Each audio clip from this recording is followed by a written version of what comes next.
Hi అండి. చపాతీ, పరోటా, పూరి దేంట్లోకైనా పర్ఫెక్ట్‌గా set అయ్యే ఆనియన్ మసాలా కర్రీనైతే 5 నిమిషాల్లో టేస్టీగా ప్రిపేర్ చేసేసుకోండి.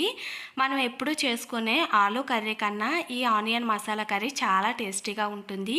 కేవలం 5 నిమిషాల్లోని ఈజీగా ప్రిపేర్ చేసుకోవచ్చండి. వీడియో ఫుల్‌గా చూడండి. నచ్చితే మన ఛానల్ అయితే సబ్స్క్రైబ్ చేసుకొని ఒక చిన్న లైక్ చేసి అయితే వెళ్ళండి. అలాగే ఒకసారి మీరు కూడా ట్రై చేయండి. చాలా ఈజీగా ప్రిపేర్ చేసుకోవచ్చు. నేను ఇక్కడ ఆనియన్ని కొంచెం పెద్ద సైజులో అయితే పొడుగా కొంచెం వెడల్పుగా అయితే కట్ చేసుకున్నానండి.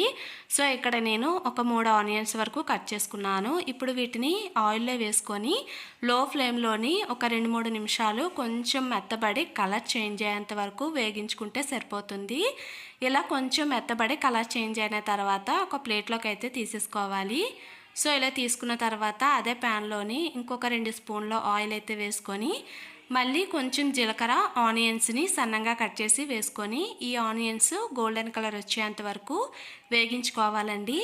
ఇలా కొంచెం గోల్డెన్ కలర్ వచ్చాక ఇందులోనే టమాటా పేస్ట్ని అయితే వేసుకోండి. ఇక్కడ నేను ఒక కప్పు టమాటా పేస్ట్ని వేసుకొని అందులోనే ఒక టీ స్పూన్ వరకు అల్లం వెల్లుల్లి పేస్ట్ వేసి టమాటాల వాటర్ మొత్తం ఇంకేంత వరకు ఇలా దగ్గరికి అయ్యేంత వరకు ఉడికించుకుంటున్నానండి.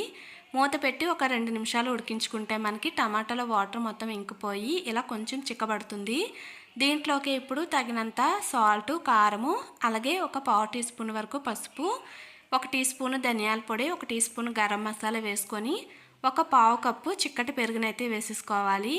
అన్నిటిని వేసుకొని ఇలా ఒకసారి బాగా కలుపుకోండి. పెరుగులో వాటర్ మొత్తం ఇంకేంత వరకు కంటిన్యూస్గా కలుపుకుంటూ ఉండాలి. మూత పెట్టేసి ఒక 5 నిమిషాలు ఉడికించుకుంటే మనకి చక్కగా పెరుగులో వాటర్ మొత్తం ఇంకిపోయి ఇలా ఆయిల్ పైకి వస్తుంది. ఇలా ఆయిల్ పైకి వచ్చేంత వరకు ఉడికించుకొని మనం ముందుగా వేగించి పెట్టుకున్నాం కదండి ఆనియన్స్, వాటిని వేసేసుకోండి. ఇలా ఆనియన్స్ని వేసుకొని ఒక 2 నిమిషాలు వేగించుకొని ఒక పావు కప్పు వరకు వాటర్ని అయితే పోసేసుకోండి. ఇలా వాటర్ని అయితే వేసుకొని మూత పెట్టేసి ఒక 2-3 నిమిషాలు మీడియం హీట్లో ఉడికించుకున్నానంటే మనకి ఇది కొంచెం దగ్గరికి అయ్యి ఇలా చిక్కబడుతుందండి.